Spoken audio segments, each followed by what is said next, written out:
મહત્વના સમાચાર મળી રહ્યા છે જાફરાબાદથી। જાફરાબાદના ટીંબી ગામના વાડી વિસ્તારમાં સિંહણ હુમલાનો મામલો। 36 વર્ષીય ખેડૂતને સિંહણે ફાડી ખાધો હતો। હુમલાખોર સિંહણ પાસેથી માનવ મૃતદેહ છોડાવવા વન વિભાગે જેસીબી અને ટ્રેક્ટરનો કર્યો ઉપયોગ। શેત્રુંજી રેન્જ અને જસાદા રેન્જના વન વિભાગ ટીમ દ્વારા સિંહણને પાંજરે પૂરવા રેસ્ક્યુ ઓપરેશન હાથ ધરાયું। વન વિભાગ દ્વારા સિંહણને ટ્રેન્ગ્યુલાઇઝ કરી અને પાંજરે પૂરી। આ ઘટના પગલે શેત્રુંજી ડિવિઝન ડીસીએફ જયંત પટેલ પણ ઘટના સ્થળે પહોંચ્યા હતા। વન વિભાગની ભારે જહેમતથી ઘટનાની કલાકોમાં જ સિંહણ પાંજરે પૂરી। Virji Siyal, Mahadev times news, Amreli. ઘટના વન વિભાગને જાણ અંદાજિત સાંજે 7 વાગ્યાની આસપાસ થયેલ હતી અને જસાધાર રેન્જના વન વિભાગના સ્ટાફને આ માહિતી મળતા તાત્કાલિક જસાધાર વન વિભાગનો સ્ટાફ અને જે બોર્ડર વિસ્તાર છે, જે જાફરાબાદ વન્યજીવ રેન્જ વિસ્તાર છે, આ બંને ટીમ તાત્કાલિક સ્થળ પર પહોંચી ગયેલી હતી।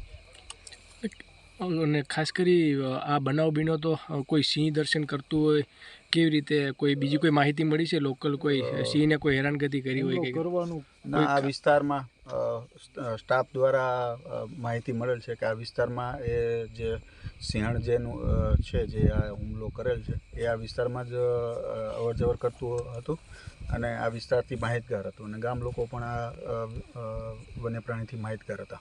સિંહનું ઓપરેશન કરવામાં, રેસ્ક્યુ કરવામાં કયા પ્રકારની કામગીરી કરવામાં અને કેટલો સ્ટાફ હતો, કેવી રીતે ટ્રેન્ક્યુલાઇઝ કર્યું?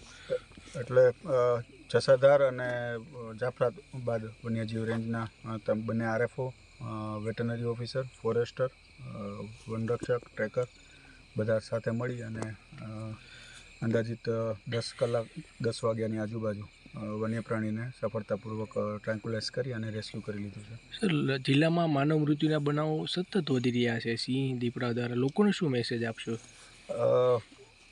લોકોને અમારા વન વિભાગ મારફતે વારંવાર અવેરનેસ ડ્રાઈવ પણ કરવામાં આવતી હોય છે। હાલમાં જ જ્યારે લીલિયામાં એક બનાવ બન્યો હતો ત્યારથી સતત શેત્રુંજી વન્યજીવ વિભાગમાં તમામ રેન્જમાં એક અવેરનેસ ડ્રાઈવનું પણ આયોજન કરવામાં આવેલ હતું, જેમાં વન વિભાગના સ્ટાફ દ્વારા આવી રીતે ખુલ્લામાં કોઈ રહેતા હોય, ખુલ્લામાં સૂતા હોય તો એ લોકોને વન્ય પ્રાણીની હાજરીથી સાવચેત કરવાનું આયોજન હોય છે। આ વિડીયોના માધ્યમથી હું અમરેલી જિલ્લાના તમામ લોકોને એક અપીલ કરવા માગું છું કે શક્ય હોય ત્યારે અંધારામાં રાતે જવાનું ટાળવું જોઈએ। આપણે આસપાસ જ્યારે પણ નીકળીએ એકલામાં ત્યારે જોડે ટોર્ચ અને લાઠી રાખીએ અને જો વન્ય પ્રાણીની હાજરી હોય તો એ વિસ્તાર જે છે એને અંતર થોડું રાખવું જોઈએ વન્ય પ્રાણીથી જેટલું બને એટલું, અને કાંઈ પણ માહિતી મળે તો તાત્કાલિક વન વિભાગની જે હેલ્પલાઇન નંબર છે તેના પર અથવા વન વિભાગના સ્થાનિક સ્ટાફને જાણ કરવી। આ મૃતદેહ છે તે સિંહના મોઢામાં, તો એ કેટલા સમય સુધી રહ્યો અને કેવી રીતે કબજો લીધો? માનો એ એકચ્યુઅલી વન્ય પ્રાણી સિંહ દ્વારા જ્યારે પણ પોતાનું શિકાર કરવામાં આવે ત્યારે એના ઉપર પોતાનું માલિકી પણ બતાવતો એક બિહેવિયર જોવા મળેલું છે। એટલે વન વિભાગના સ્ટાફ દ્વારા જેસીબી અને ટ્રેક્ટરના માધ્યમથી એ સિંહણને દૂર ખસેડવામાં આવી હતી અને ત્યારબાદ એનું ટ્રેન્ક્યુલાઇઝ કરી। સર, આ સિંહણ એક જ હતી કે અન્ય ગ્રુપ હતું, કંઈ બચ્ચા હતા, એવું કંઈ હતું?